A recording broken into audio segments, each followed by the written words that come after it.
Assalamualaikum warahmatullahi wabarakatuh. Perkenalkan, nama saya Audrey Zainunizar dengan NPM 211000041 dari kelas A.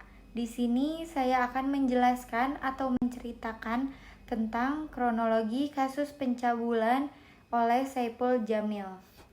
Saipul Jamil atau yang kerap dipanggil Ipul terjerat kasus pencabulan. Pada 14 Juni 2016, Pengadilan Negara Jakarta Utara menjatuhkan hukuman 3 tahun kepada Saipul Jamil. Kala itu, hakim menyatakan pedangdut itu terbukti melanggar pasal 292 KUHP tentang perbuatan cabul karena mencabuli korban yang tinggal di rumahnya. Yang bersangkutan mengakui perbuatan tersebut dan sudah kami tetapkan sebagai tersangka.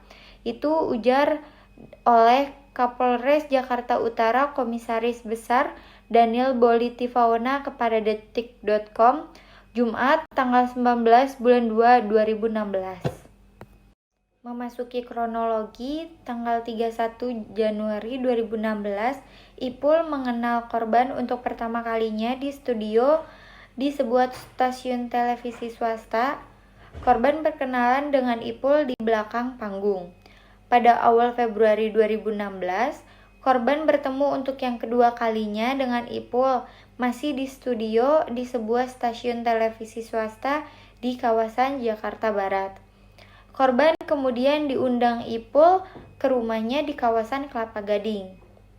Saat itu, korban bersama seorang temannya. Pertemuan teman korban yang seusianya dengan Ipul di rumahnya tersebut berlangsung seperti biasa, seperti layaknya orang bertamu.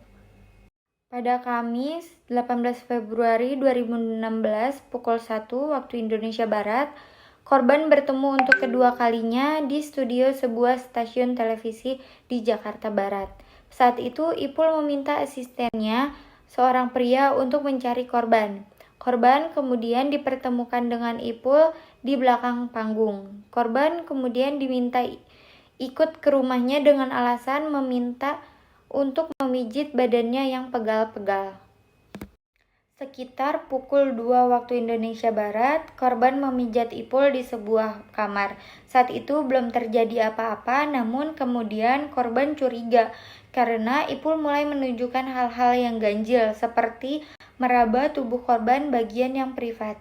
Setelah selesai memijat, Ipul kemudian tiba-tiba mengajak korban untuk berbuat cabul, saat itu dengan iming-iming sejumlah uang. Tetapi korban menolaknya. Ipul masih mencoba membujuk korban untuk berbuat mesum. Tetapi korban menolak dan mengatakan hendak sholat tahajud. Lalu korban yang mulai curiga kemudian pamit untuk tertidur seusai sholat. Korban kemudian tidur sebuah kamar di lantai atas. Pada saat tertidur itulah korban merasa dicabuli oleh Ipul hingga korban. Setelah kejadian itu, korban kabur dari rumah Ipul dengan cara menyelinap diam-diam di kegelapan malam. Pukul 4 waktu Indonesia Barat, korban melaporkan perbuatan Ipul ke Polsek Kelapa Gading. Ipul kemudian dijemput paksa dari rumahnya di kawasan Pegangsaan 2, Kelapa Gading, Jakarta Utara. Ipul kemudian diperiksa di Mapolsek Kelapa Gading. Awalnya Ipul membantah perbuatan cabul itu, tetapi kemudian ia akhirnya mengakui ketika polisi menyatakan akan melakukan swipe terhadap korban dan dirinya untuk dites DNA. Memasuki putusan terdakwa. Pada Kamis tanggal 18 bulan 2 sore, status Ipul ditetapkan sebagai tersangka. Penyanyi dangdut itu kemudian dijerat dengan pasal 82 Undang-Undang Perlindungan Anak dengan ancaman maksimal 15 tahun penjara. Lalu setelah divonis 3 tahun itu diperberat di tingkat banding.